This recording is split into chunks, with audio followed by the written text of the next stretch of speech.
Hello guys, അപ്പോൾ ഞാൻ നന്ദി ഹിൽസ് പോയൊരു ചെറിയ വ്ളോഗാണ് കേട്ടോ അത്. രാത്രി അല്ല, പുലർച്ചെ 4 മണിക്ക് എണീച്ച് നമ്മൾ നന്ദി ഹിൽസ് കാണാൻ പോയി. ഇത് സ്പോണ്ടോണിയസ് ആയിട്ട് എടുത്തിട്ട് തീരുമാനം കേട്ടോ. വാ നമുക്ക് പോവാം, ഇന്ന് വർക്കിംഗ് ഡേ അല്ലേ, അധികം തിരക്കുണ്ടാവില്ല എന്നിട്ട് പെട്ടെന്ന് ഞാനും എൻ്റെ ഫ്രണ്ടും കൂടി പോയതാണ്. ബാംഗ്ലൂർ പോകുമ്പോൾ നന്ദി ഹിൽസ് കാണാൻ പോകണമെന്ന് എൻ്റെ പ്ലാനിലേ ഉണ്ടായിരുന്നില്ല. എന്തെങ്കിലും നന്ദി ഹിൽസ് കാണാൻ പോകണമെന്നുണ്ടായിരുന്നെങ്കിലും ഇപ്രാവശ്യം പോയപ്പോൾ ഉണ്ടായിരുന്നില്ല കേട്ടോ. എല്ലാം പെട്ടെന്നായിരുന്നു. അങ്ങനെ അവിടെ എത്തി ഒരു 5:30 5:45 അറൗണ്ട് ആ ടൈമിൽ നമ്മൾ അവിടെ എത്തിയിട്ടോ. 5:30 ആണ്ട് അവിടുത്തെ ഗേറ്റ് ഓപ്പൺ ചെയ്യില്ല. നമ്മൾ കറക്റ്റ് ആ ഗേറ്റ് ഓപ്പൺ ചെയ്യുന്ന ടൈമിനായിട്ട് തന്നെ എത്തി. സൺറൈസ് കാണാനാണ് നമ്മൾ പോയതെങ്കിലും ഒടുക്കത്തെ കോടയായി കാരണം നമുക്ക് സൺറൈസ് ഒന്നും കാണാൻ പറ്റിയില്ല കേട്ടോ. ഭയങ്കര കോടയായിരുന്നു. നല്ല കോടയായ കാരണം നമുക്ക് സൺറൈസ് ഒന്നും കാണാൻ പറ്റിയില്ല. പക്ഷെ നല്ല തണുത്ത കാറ്റുണ്ട്. വർക്കിംഗ് ഡേ ആയ കാരണം നമുക്ക് അത്ര ബ്ലോക്ക് ഒന്നും കിട്ടിയില്ല.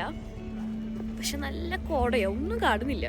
എന്നുവെച്ചാൽ ക്ലൗഡ് ബഡ്സ് ഒന്നും കാണുന്നില്ല. നിങ്ങൾ വന്ന വഴി പോലും ഞങ്ങൾക്ക് കാണുന്നില്ല ഗൈസ്, അത്രയും കോടയാണ്.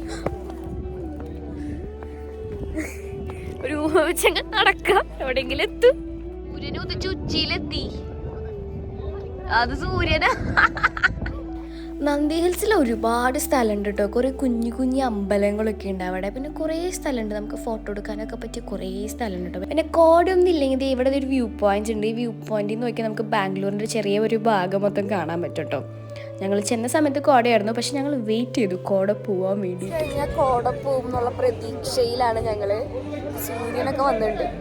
ഓരോ പ്രാവശ്യം കോട ഒന്ന് മാറി സൂര്യനൊന്ന് ക്ലിയർ ആയി കാണുമ്പോഴേക്കും അവിടെയുള്ള ആൾക്കാരൊക്കെ ഭയങ്കര ഓളെടുക്കലായിരുന്നു കേട്ടോ. സന്തോഷം കൊണ്ടാണ്. ഇനിയെങ്കിലും നമുക്ക് ആ ക്ലൗഡ് ബഡ്സ് കാണാൻ പറ്റും എന്നുള്ള പ്രതീക്ഷയിലായിരുന്നു അവിടെ എല്ലാവരും. പിന്നെ നമുക്ക് പോയിട്ട് വലിയ പണിയൊന്നും ഇല്ലാത്ത കാരണം എത്ര സമയം വേണമെങ്കിലും അവിടെ വെയിറ്റ് ചെയ്യാൻ നമ്മൾ തയ്യാറായിരുന്നു കേട്ടോ. അങ്ങനെ ഒരു 9 മണി 9:30 ആയപ്പോൾ ക്ലൗഡ് ബഡ്സ് ഒക്കെ കണ്ടു. കോടയൊക്കെ ഒന്ന് മാറി ക്ലിയർ ആയിട്ട് നമുക്ക് ബാംഗ്ലൂർ സിറ്റി ഒക്കെ ഒന്ന് കാണാൻ പറ്റി തുടങ്ങി കേട്ടോ. റീൽസിലൊക്കെ കാണുന്ന പോലെ കടല് പോലെ കാണാൻ പറ്റിയില്ലെങ്കിൽ കുറച്ചെങ്കിലും ക്ലൗഡ് ബഡ്സ് കാണാൻ പറ്റുന്ന സന്തോഷമായിരുന്നു കേട്ടോ. നമുക്ക് ഇതുവരെ കഷ്ടപ്പെട്ട് വന്നത് വെറുതെ ആയില്ലല്ലോ എന്നൊക്കെ ഒരു സന്തോഷം ഉണ്ടായിരുന്നു. ഇവിടെ ഈ സാധനത്തിൽ കയറാം.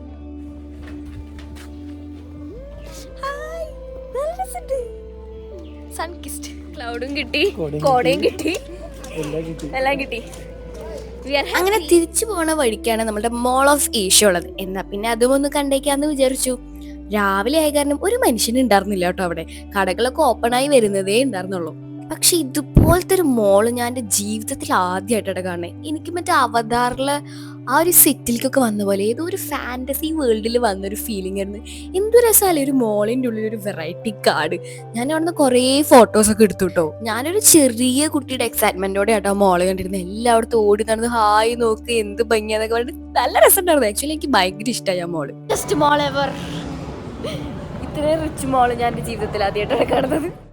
എല്ലാ വക ലക്ഷറി ബ്രാൻഡ്സും ഉണ്ട് കേട്ടോ അവിടെ. ഇത്രയും രാവിലെ ആകാനോ ഒന്നും ഓപ്പൺ ചെയ്തിട്ടുണ്ടായിരുന്നില്ല, പക്ഷെ ഒരുപാട് ബ്രാൻഡ്സ് ഉണ്ട് അവിടെ. പിന്നെ എനിക്ക് അവിടെ ഏറ്റവും ഇഷ്ടപ്പെട്ടത് അവിടുത്തെ വാഷ്റൂമാണ്. ഏതാണ്ട് കൊട്ടാരത്തിലെ വാഷ്റൂം പോലെയായിരുന്നു. എനിക്ക് ആ വാഷ്റൂം കണ്ടിട്ട് ഈശ്വര ഇതൊരു വാഷ്റൂം ആണോ, ഏതാണ്ട് ഒരു മേക്കപ്പ് റൂം പോലത്തെ സെറ്റപ്പ് ആയിരുന്നു. എന്ത് ഭംഗിയാ. അപ്പൊ അത്രേ ഉള്ളൂ. Tata bye bye, see U.